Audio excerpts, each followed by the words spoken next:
meditation by Kat Miller.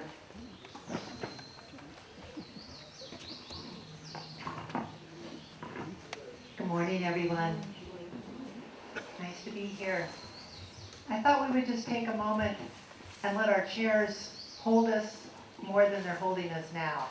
It's sort of a funny concept, but if you just kind of check in how you're sitting in the chair, and I don't mean the position, but actually how you're holding yourself. What I notice for myself sometimes is that I'm so tight in my muscles and I'm sort of pulled up and I'm sort of straight that I don't actually let the chair totally support me. So I would like you to just relax into your chair. You may not be real comfortable. You may not, your ass may hurt, you know. You could have lots of thoughts going on. Lots of things could be happening. You could be listening to me and going, oh, ho, hum. But no matter what you're doing, what you're feeling, what you're thinking, let your body relax into the chair. More. Let your arms relax. Shoulders relax. Let your back relax. And as you do so, notice if there is a relaxation. If there's something that does let go as you just sit quietly in the chair. And this isn't to change any thoughts or any feelings. It's really to let the body know that it's okay. It's safe in this moment. As safe as it can be in this moment.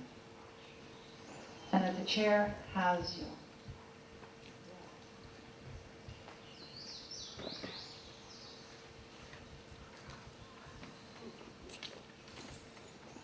And we're just going to sit like this for a moment.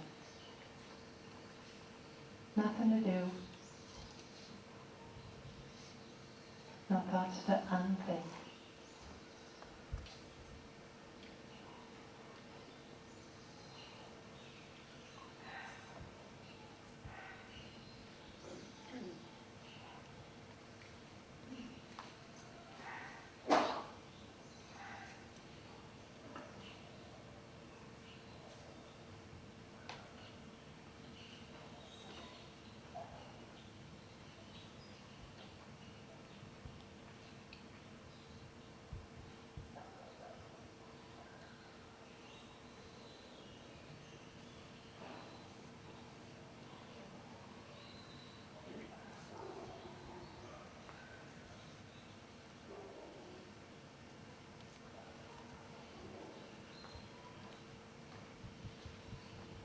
Thank you.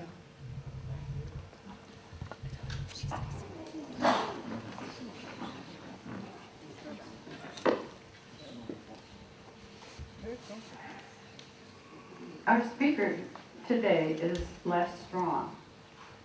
He's going to talk to us about brain loops. A brain loop is an internal program that seems to run itself and may be out of conscious awareness. It is both psychologically and physiologically based.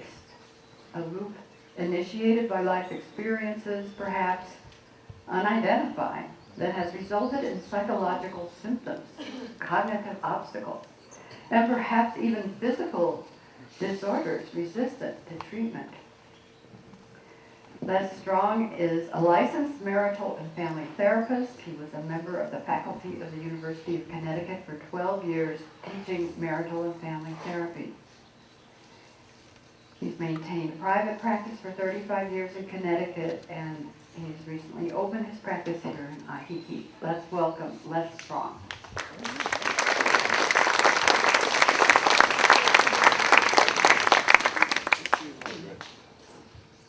Are you turned on? And hello.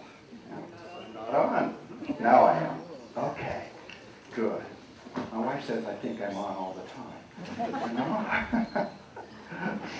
Well, I wanted to talk a little today about blank brain loops, but in a way that is complex enough to give you a sense of what they are, but also easier to understand.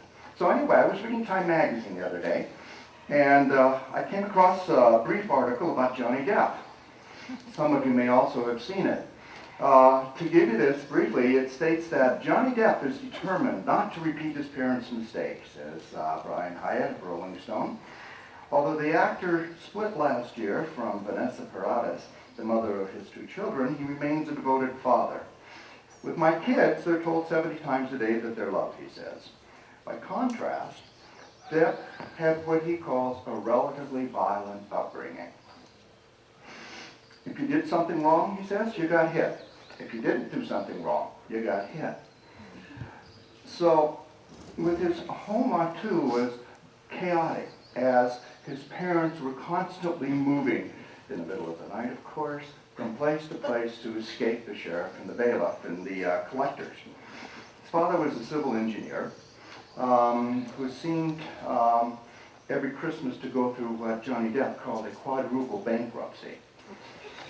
Depp is now wealthy enough so he doesn't have to be concerned about that. But his nomadic, constantly on the move youth still troubles him.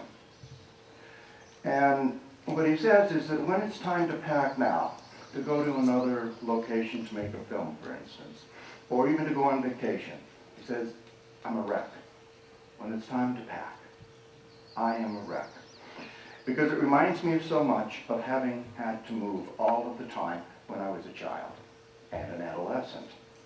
He says there are still films that I haven't unpacked from. Somewhere in a storage locker, I know I've got a suitcase from the 1990s with Edward Scissorhands and Crybaby, and these little time capsules are just lying around there because I couldn't deal with them.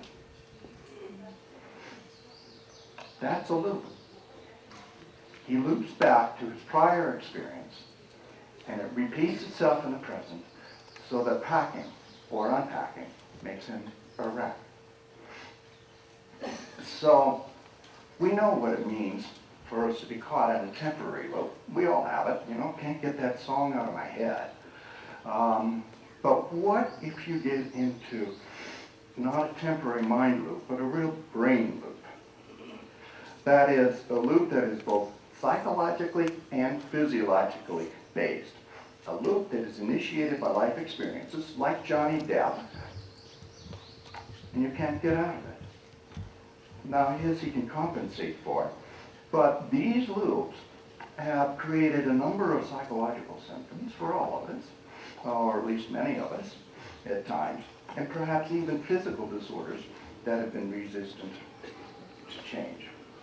Now, what happened with Johnny Depp, and what happens with others of us when we develop psychological symptoms, is that the information is improperly stored in our brain. Johnny Depp, the information about moving all the time, was stored in its original form when he was a small child, and it hasn't changed over time. Most things that happen to us change over time.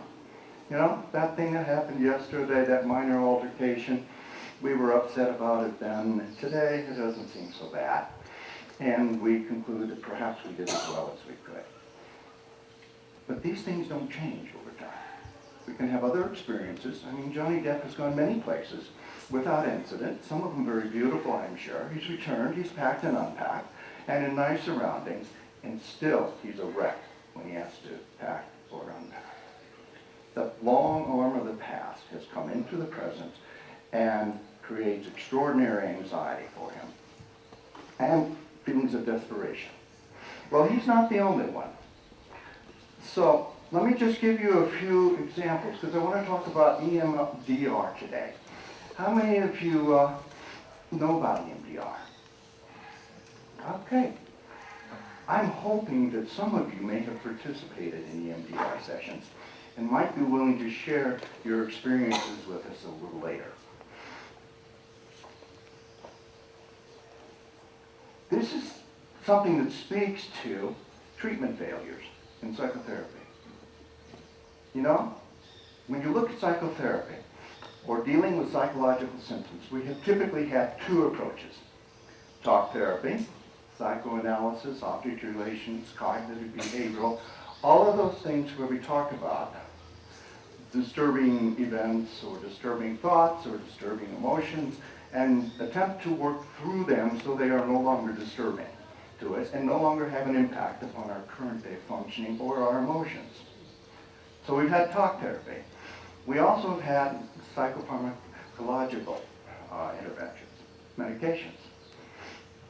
Now, these things have been very helpful to many people.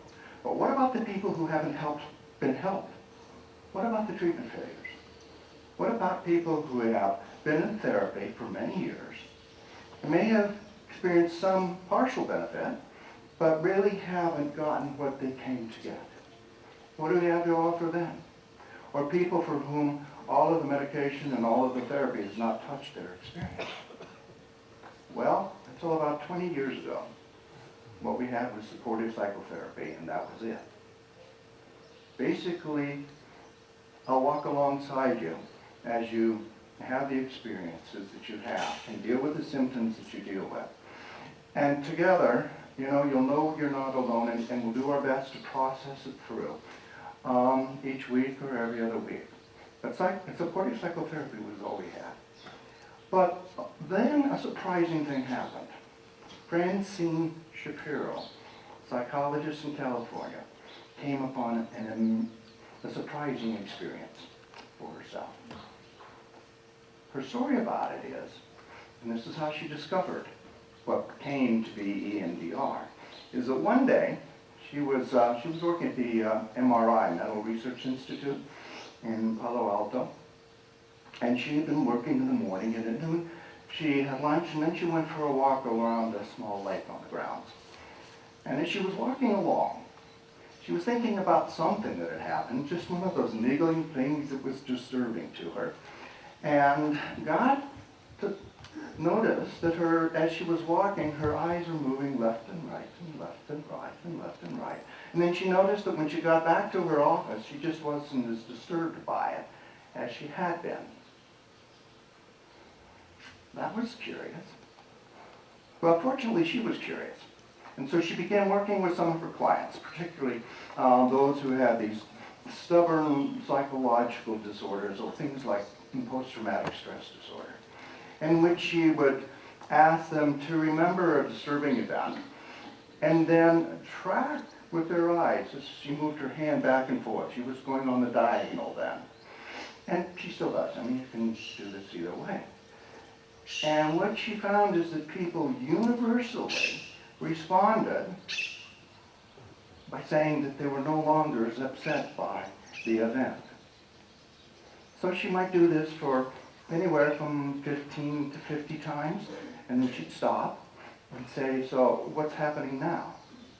And they'd tell her, and it could be a change of thought, it could be a change of their feeling, emotionally, not as disturbed, or it could be a physical change.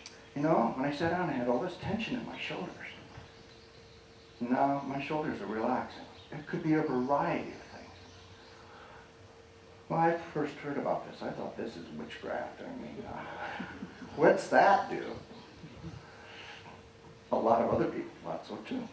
But she continued with this and developed what she called eye movement therapy first, because that's what it was. Then, of course, people were saying, so okay, we know you get results with it. The people report that they're less disturbed. They report their physical symptoms of stress diminish or go away altogether eventually through the therapy. And they report that the thought that they had, maybe I'm stupid, or I screw up everything I attempt, whatever those thoughts were about themselves, I'm a failure, you name it, those thoughts change. And the question was why? So she called it eye movement therapy. Then she went on, and as people were trying to figure out why this makes a difference, and she said, well, maybe it's desensitization. You go back, you revisit the experience, you're asking people to reimagine it, and they just get desensitized to it.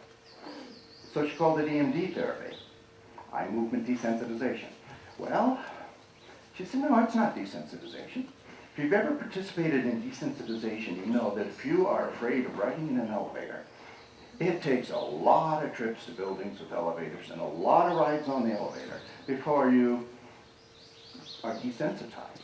This happens fast, often in 1 or 2 sessions. Actually, in the first session, you see some incredible change. So she says it's not desensitization. What she came to understand it as a matter of the brain being able to reprocess things that were stuck in our memory and filed away in an inappropriate way in the raw form. And this is particularly true of people who have traumas and have flashbacks to the traumas and have all of the associated emotional responses. So she develops it. So let me tell you just a few stories that come out of this therapy. I'll tell you one from my own experience. There was a young woman who was 27 when I first met her, and I saw her for a couple of years around issues of depression before she finally told me about the voices. Voices? Yes. She had been hearing voices since she was 13. Never mentioned it to people. They weren't disturbing to her. She said, in fact, they were rather nice companions. They just kind of went along with her. They'd comment on things. You know, that looks like an interesting person over there. I think I'd be a little careful about that. And they never turned against her. So she regarded them, and sometimes they turned into a choir of voices. Sometimes they were indistinct, sometimes they were distinct, but she really accepted them as part of herself. Well, the voices turned against her, and they began to tell her that she was no good, that the world would be better off without her, and so on. And that was the point at which she told me about the voices, because she was becoming more depressed because of the messages they were sending. Well, we went through a number of hospitalizations and suicidality and so on. And I saw her over a period of about 10 years. But about year 5, she would have episodes of depression. And in between, no depression, and the voices with medications and so on would settle down and go back to being her friend. But she had this one depressive episode. And, you know, we worked with a psychiatrist. He kept adjusting the medication every couple of weeks. And that depression just did not remit. No way. Well, you know, if you've seen somebody for 8 or 9 weeks, and every week it's the same story, and there's no history to work through, she hadn't had any traumas or awful experiences, there's not much to say. The hour gets very long. And so after about 8 or 9 weeks, we're sitting there, and it's about 10, 15 minutes in the hour, and it's nothing to talk about, really. The depression is still not going away. The psychiatrist is still changing the meds. Finally, I said to her, because I had recently learned about EMDR, would you like to try EMDR? Now, it didn't quite fit my classical understanding of what you do with EMDR, but she's a very willing person, lovely woman. She said, sure. So I asked her to sit where she was, to imagine herself, as we typically ask people to do, imagine yourself sitting, riding on a train. Nice, comfortable new car. You get on in the station, and as the train slowly moves down the tracks, I'd like you to look out the window and look at your depression as you slowly go by. And track with your eyes and my finger movement. So we did that. And she got a picture of depression as this man with a long face, kind of purple, not very attractive. Okay. Do another set of these, 20, 30 times. She says, you know, I just got a picture of myself hiking on a trail. She was a very outdoorsy person. She loved to hike and camp. So, okay, she's hiking down the trail, and she says, and also there are these big tar balls coming out of the sky, and they're hitting me and landing on me and sticking to me as I hike down the trail. Okay, another set. Well, I'm continuing on the trail, but the tar balls are getting smaller, and now they're starting to slide off of me. That's nice. Another set. Continuing on the trail, the tar balls have gotten really small, and they're immediately sliding off of her. But she says, I'm seeing a rise in the trail up ahead. And I'm concerned about what I'm going to see when I get to the top of that rise. Okay, another set. She says, I'm at the top of the rise and I see a beautiful valley, and the depression's gone. What? I was stunned, as was she.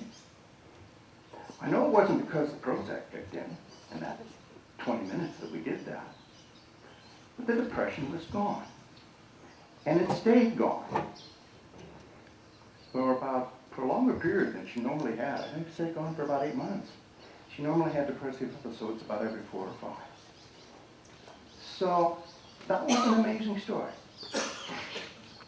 What happened? What happened? Let me share several other stories with you too that Francine Shapiro talks about. And she talks about an Egyptian woman who was 72 years old. She'd been depressed all of her life. And she came to an EMDR trained therapist. Was brought there actually by her daughter. And it turned out that in the process of processing the depression, she came up with a memory of being 3 years old in Egypt. Her mother standing her in front of her younger brother. Remember, she's 3. And then her mother going around behind the brother and saying, go ahead, hit her. She's only a girl. And she said at that moment, her world fell apart. And throughout her lifetime, she was subservient and depressed.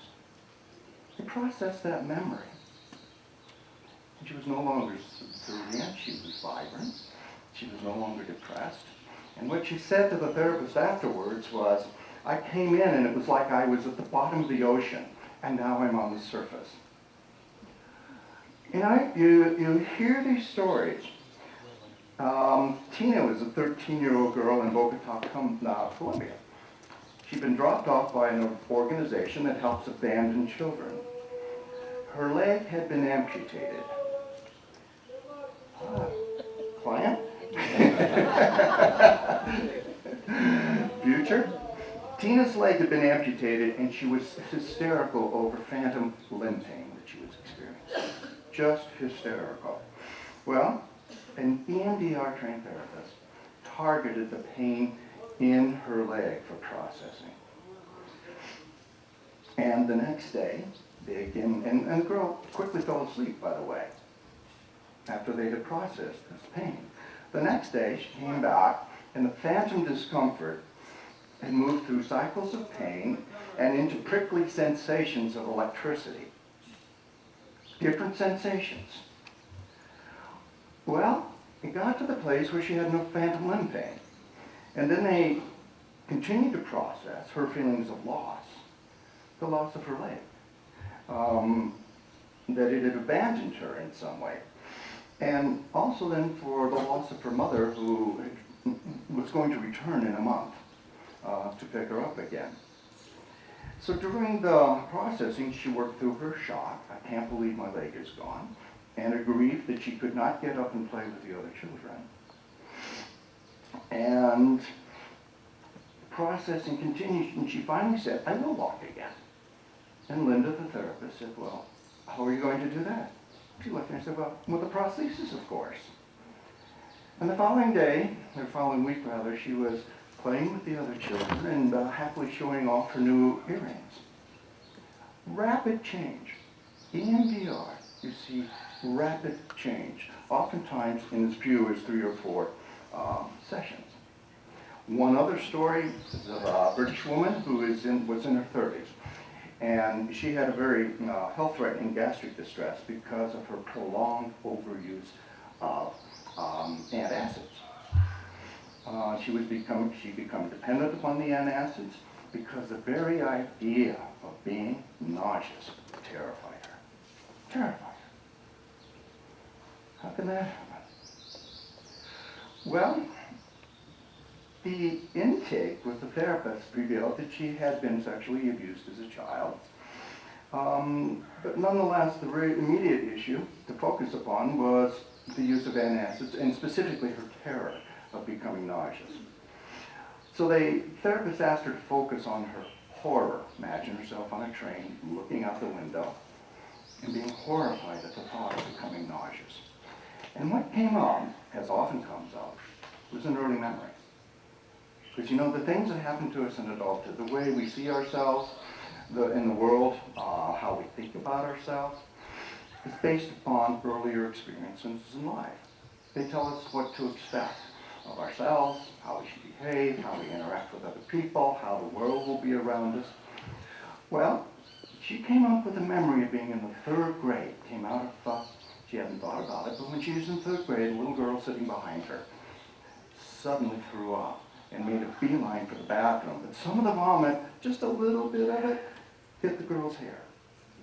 And she screamed in horror and tore off to the bathroom.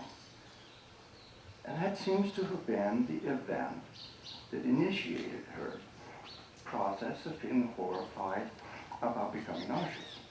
So the therapist did EMDR, and in that session, the horror of being nauseous went away, and the antacid dependence also.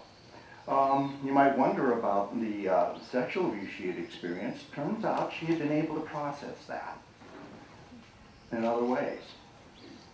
And so there was nothing else that was really needed there. There are so many stories.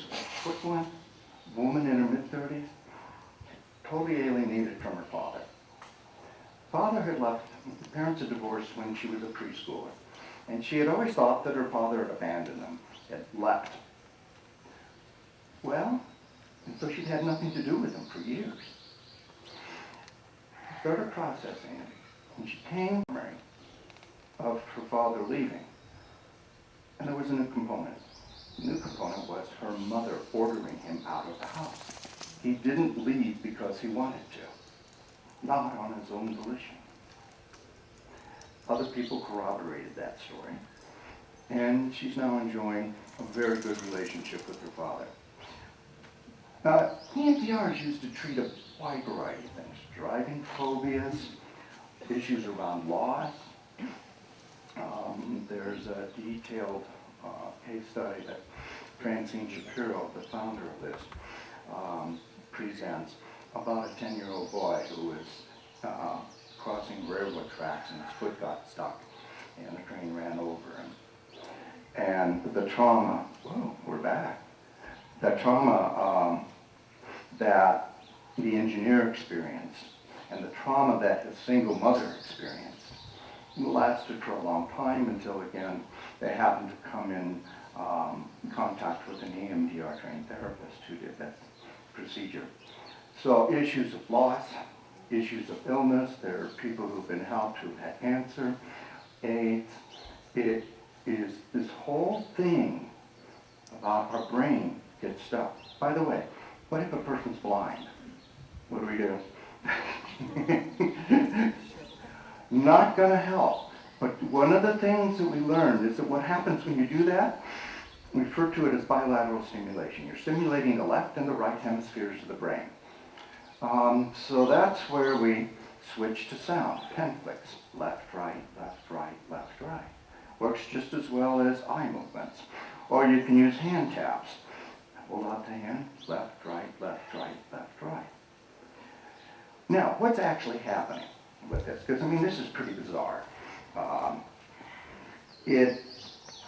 The thing to know about our bodies is we have 2 processing systems. It's like our digestive system. It digests food. It separates the different elements of food, vitamins, minerals, and other components, and then the bloodstream distributes them to the parts of the body that need them. The brain also has a processing system, an information processing system. It takes in information from our 5 senses, and it processes, reorganizes it, and then stores it. Well, what happens if you eat way too much food? Let's say you go to that hot dog eating contest. Your stomach can't process all that. I always wonder, do they go back and throw up afterwards? Or you eat food that you have food sensitivities to. Your stomach can't process it. And it's stuck, and it has all kinds of untoward consequences for your physical health and for your mental health. That is, people talk about being mentally cloudy, disorganized. Digestive system can't process. It's the same thing with our day-to-day experiences.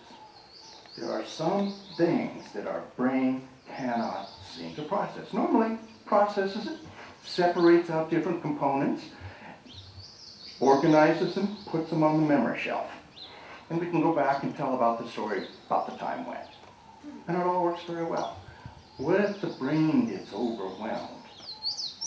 Too much emotional pain, too much physical pain, and thoughts about our being helpless, hopeless, dying, destroyed, whatever it is.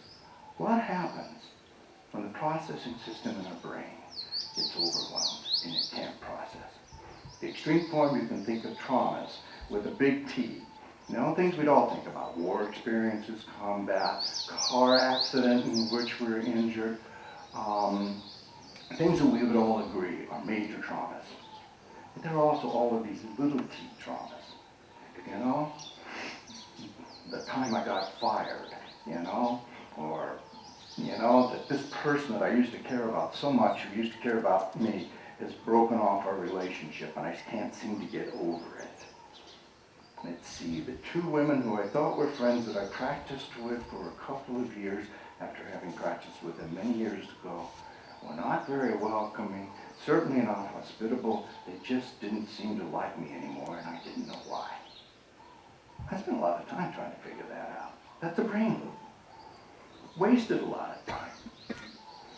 Well, don't practice together anymore. Solved. Now they greet me happily when they see me.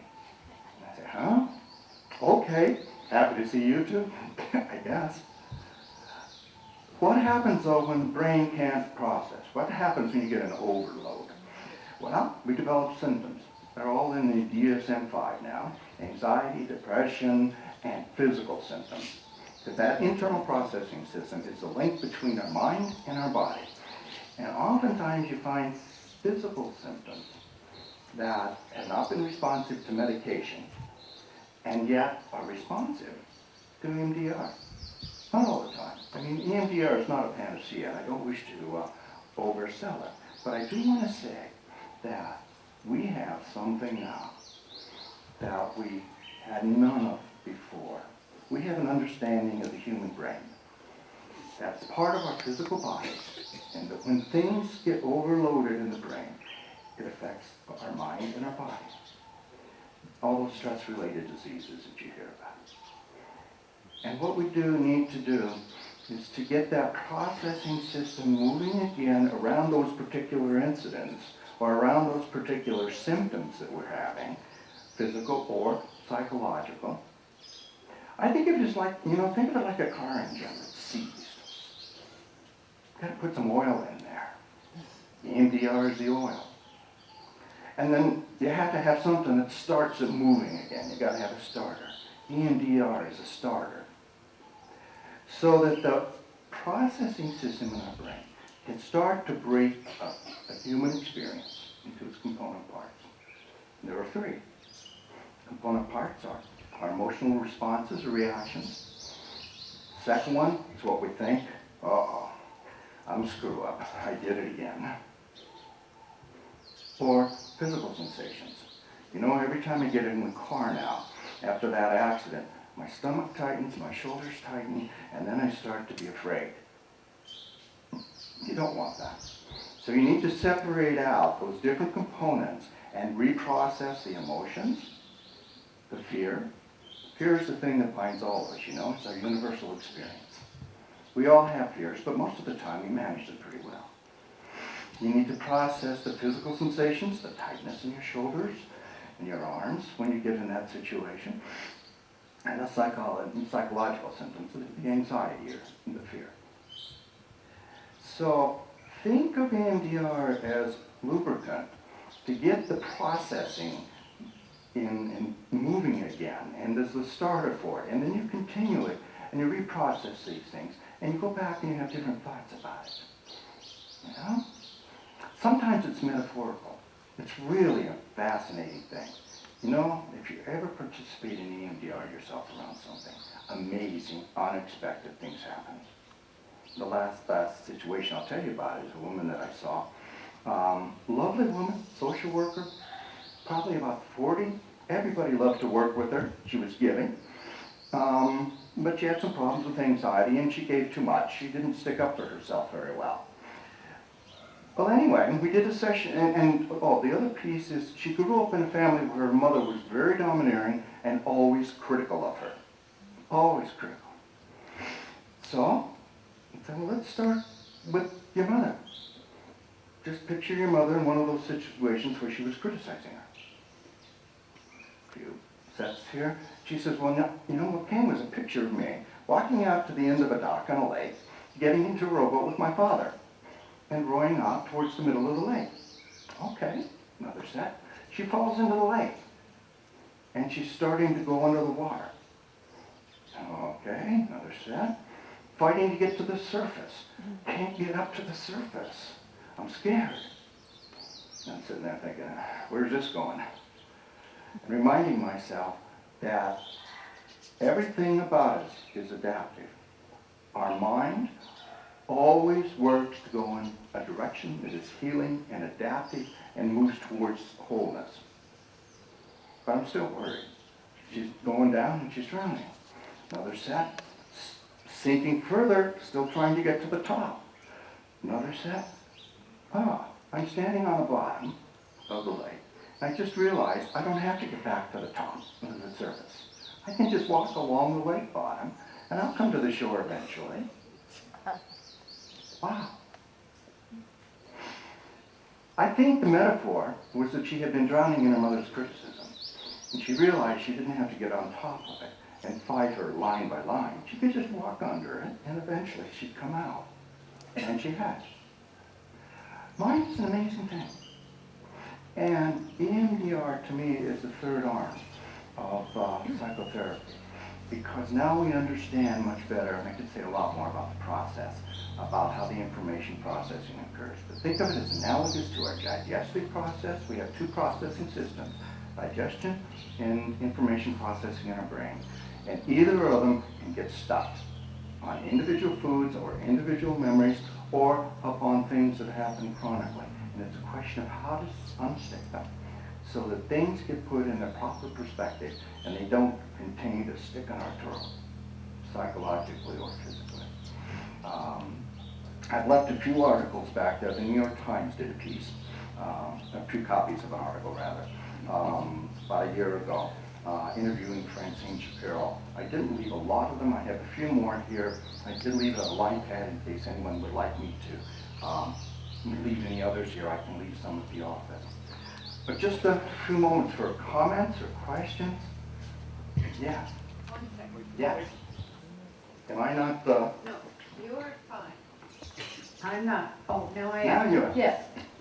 As Okay. Jim has said, we don't talk without a microphone here. So if you have a comment, raise your hand and someone will bring you the mic. Over my question. The main question, could you Wait. Wait, you go over here and then I'm sorry. you can come over there. But that abbreviation, I don't understand what we are. Oh, EMDR is Yes. an abbreviation? Yes. It's eye movement, desensitization, and reprocessing. Thank you. It's a huge mouthful. Yes. That's why I just say EMDR. Thank you. Would you repeat that, please, because that would be my question too. Would I What MDR stands for? Oh, yes. It stands for eye movement, because that's where she started. Those are the first two letters. And the second two have to do with the theory of why it makes a difference. And she first thought it was desensitization, that people just go back and revisit the disturbing emotion or physical sensation or experience. So she called it EMD. She said it. So it's, the second two are about, well, how does it work? Why does it make a difference to do this? And it's really a complex thing. I'm trying to simplify it because it is complex, but at base it is a simple concept. So first two words are what you do, eye movements, or pen clicks, or hand taps. And the second two words are theory. Desensitization, cast that aside, but now she'd already gotten stuck with EMD.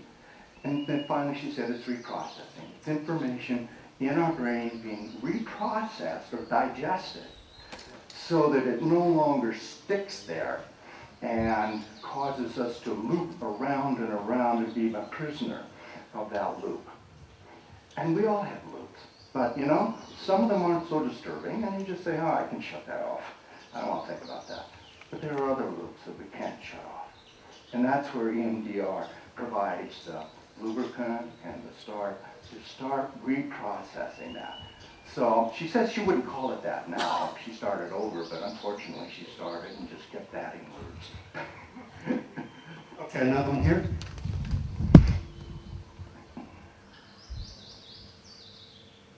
Two quick questions. Can I do this to myself? And will it work with my dog? That's beautiful. What's interesting, Shapiro learned it doing it to herself. Generally, probably not. Or if you do EMDR, I tried it. It hasn't worked very well for me, but in my training, of course, we practiced with each other. But I have heard of a couple of people who, after they had had formal EMDR, because there really is a whole protocol that you go through, and I've abbreviated it obscenely. Yeah, your dog, I don't know. You know, there's a wonderful story, though, about children who are pre-verbal, a 1.5-year-old, 2-year-olds who had horrifying experiences and were having all these night terrors and so on. And how do you work with like a 1.5-year-old? Well, found a way. They found a way. And so interesting. Have another one here. Here's a first person. I'm the first person? No, here is a first person. Oh, thank you. Okay. 1993, 1994, I was having marital problems. So I went to a therapist, and in the course, gosh, the story about this nurse who was working for me kept coming up. It was just unresolved. I had a lot of anxiety about it, and we talked, and it all came down to my relationship with a rather overbearing and rather abusive older sister. Created a lot of anxiety. So she looked at me and she said, you know, I've just heard about this new therapy. Do you want to try it? Fine. She asked me to bring up a negative thought, and I had quite a few at that point. And she pulled out a wand with a little white pom-pom. Yeah. She said, I want you to think about this negative thought. Think about these bad thoughts in your head. And she waved it back and forth. And pretty soon I was smiling. I got unhooked. And somebody asked, can you do it yourself? For the last 19 years, when I go out for a walk, and I'm having some kind of thought that's bugging me, Yeah. and I mean, truly, it is sort of mysterious and magical, but I want to tell you it does work. Oh, thank you. Does anybody else have that experience with EMDR? You want to share?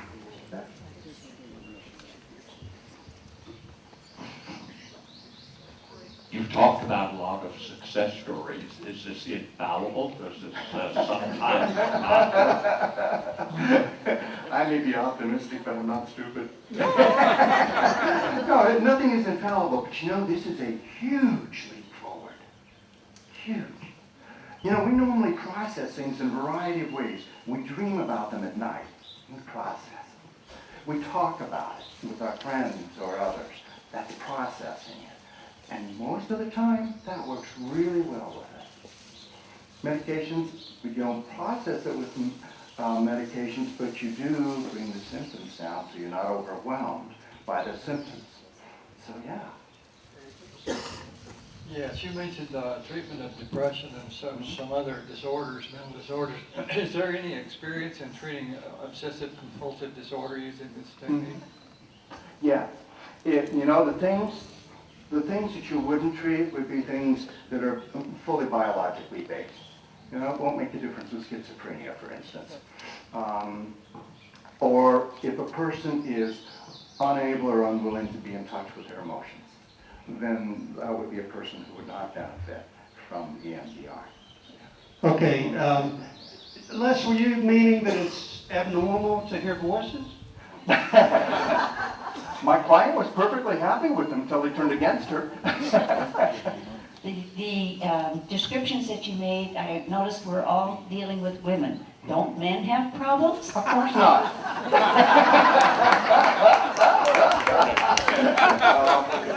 Women are so much more interesting than guys, they're pretty flatlined. No. That is interesting though, it's true.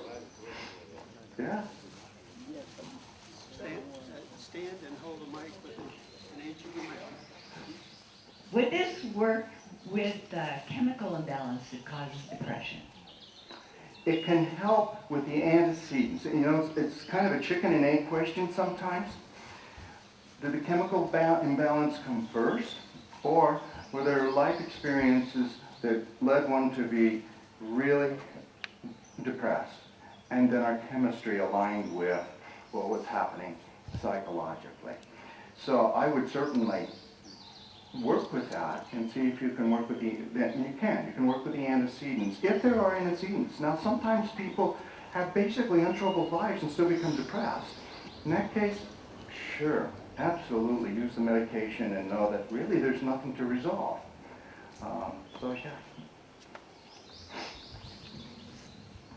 When we talk about this kind of therapy and NLP as well, Yes. I'm reminded of traveling in Alaska in the summertime, this time of year, and how you sometimes come to these muddy roads that have deep ruts in them, and of course it's summertime and so they're just muddy.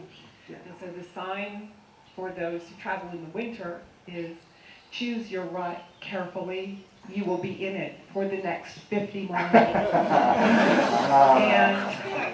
And I think that's what EMDR and NLP, in my experience, is the most useful for. I've not had any experience with anything pathological like depression because, as you say, you don't know. Yeah. It's the chicken and egg thing. But I come from the sort of South. And when I was growing up, there was an expression about if you bought a garment someplace, you bought a coat or you bought shoes, and someone would say, oh, that's really great because, they really wear well. They wear well. They last a long time. My mother said to me when I was an adolescent, Valerie, you really need to kind of tone it down a little bit. Sweetie, you don't wear well. And Yes. I took that through 2 marriages, 6 stepchildren, and Yes. various and sundry other work relationships until I had an experience with EMDR, and then it all changed. So I really think it's for those kinds of things that it's so helpful. One other thing is I've heard it said that it's not a silver bullet. Somebody asked, is there a time that it doesn't work? While it's not a silver bullet, if you're willing to do the talk therapy and identify the real issue, then it is. It's true. Thank you so much for that, because that's true.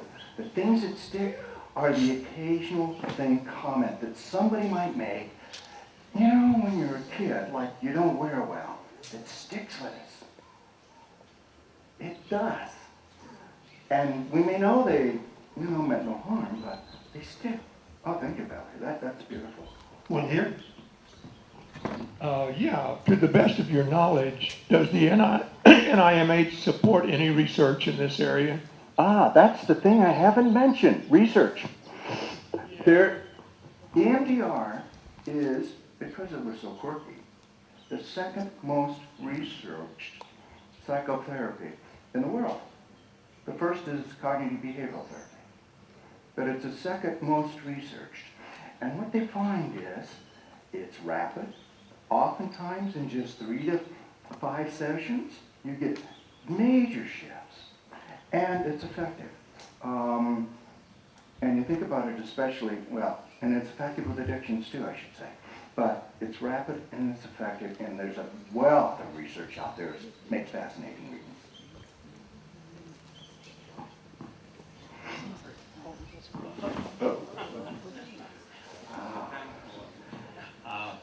I enjoyed your presentation. The question that was on my mind also was whether this works primarily with women because of the examples you gave, but it also stimulated the thought that in most cultures, women are the victims in society. Yeah. And therefore, women may have more difficult experiences because of our cultural background. Is that true? Well, it's intuitively appealing to me because I do think men don't have the problems with being assaulted that women do, for instance. Women are much more frequently assaulted and the traumas that come with those. So I think it's probably true. But certainly men, I've known a number of men and worked with a number of men, absolutely have these experiences and respond in the very same way. Is that? We have time for one more question. Anyone? Rosemary, good to see you back. Yes, it is. I'm really curious. Many years ago, we used to have a lady told journal, can this marriage be saved? And so they always spoke about how bad things were. And I read an article about what makes marriage good. And I'm just thinking, is there much research which shows why are some people, and I would include myself, are able to overcome great difficulties and hold themselves up and not be victims? Yeah. Is there much research? And I would go along with the people who say, the men are the problem, so that's why they don't come. Well, we do have to be careful about diagnosing things accurately. One thing I would like to comment about, many men believe women are crazy, but it's only because we drive them that way. Thank you so much. Thank you, Margaret. Thank you. I have left some information back around the tree, or so if you have other conversations you'd like to have with me, my cards are there, and a sign-up sheet for the other articles. Thank you. I have one announcement. Luz de Maya, which is a not-for-profit sort of, we'll call it travel agency, the profits from which benefit the fishermen of all our lakeside communities, is sponsoring a trip to the Yucatan, December 1st through 7th. And I think there's a presentation about that this Friday. If you would like more information, please see Karuna under the tree, of course, in a few minutes. She'll be there waiting for you. Our speaker next week is Lou Raskin, and he's talking about rites of passage. Ceremonies or events marking the completion of a phase of life and the beginning of another. And I think we all know examples of those and how they affect society. So I guess that will conclude today. Thank you for coming. Please dispose properly of your coffee cups and stack your chairs. Thank you. See you next week.